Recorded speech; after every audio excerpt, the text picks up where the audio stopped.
त्यांच्या इतके जवळ आले तर त्या दोघांना एकमेकांपासून दूर करायला आपल्याला कठीण नाही का होऊन बसणार? आणि आता तर तो मणी त्या स्वानंदीच्या नादी लागलाय आणि तुम्हाला इग्नोर करतो. तुम्ही त्याला काय सांगितलं होतं? पालघरला जा. गेला का? नाही गेला. कारण तो इथे बर्थडेची तयारी करण्यात मग्न आहे. तयारी करताना त्याने तुम्हाला साधा विचारलं सुद्धा नाही, वर परत रोमॅन्स करतोय तिकडे. संचिता, आपण कोणाशी काय बोलतोय ना याचा जरा विचार कर. मणी मला कधी इग्नोर करू शकत नाही. ही जी तयारी केलीये ना ती मला विचारून केली आहे. मी पालघरला जाऊ शकत नाही असं म्हटल्यानंतर मी त्याला परवानगी दिली. माझ्याकडे दुसरा कुठलाही पर्याय नव्हता. आणि एक गोष्ट लक्षात ठेवायची, मणी मला इग्नोर करू शकत नाही हे ह्याच्या पुढे बोलायचं नाही. बोलताना 10 वेळा विचार करायचा.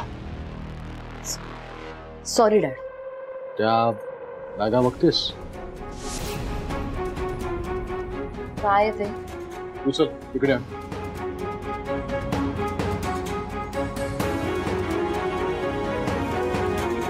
डेकोरेशनचं सामान आहे. नोकरांकडनं उद्या सगळी तयारी करून घे. जा कामाला लाग. जा.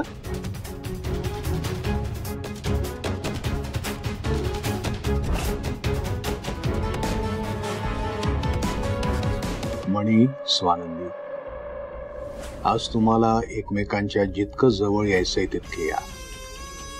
कारण उद्या कित्येक पटीनं तुम्ही एकमेकांपासून लांब जाणार आहात. आणि तेही कायमच.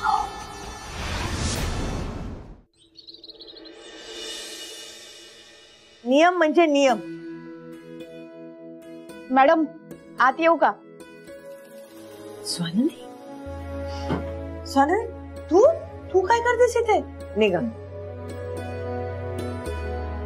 तू इथे काय करतेस? काय झालं होतं? काही नाही ग. फी भरायच्या दिवशी बरोबर ह्यांचे पैसे संपतात. जाऊ दे, पण तू इथे कशी काय? खरं तर त्यांना तुमचा आशीर्वाद घ्यायचा होता. अगं, वाढदिवसाच्या दिवशी देवाचा आशीर्वाद घ्यायचा असतो. इथे येण्याआधी देवळात जाऊन आलीस? नाही मॅडम, माझ्यासाठी हे हॉस्टेलच देऊळ आहे. आणि तुम्ही माझ्या देवी आहात. तुला वेळ लागली का? हा,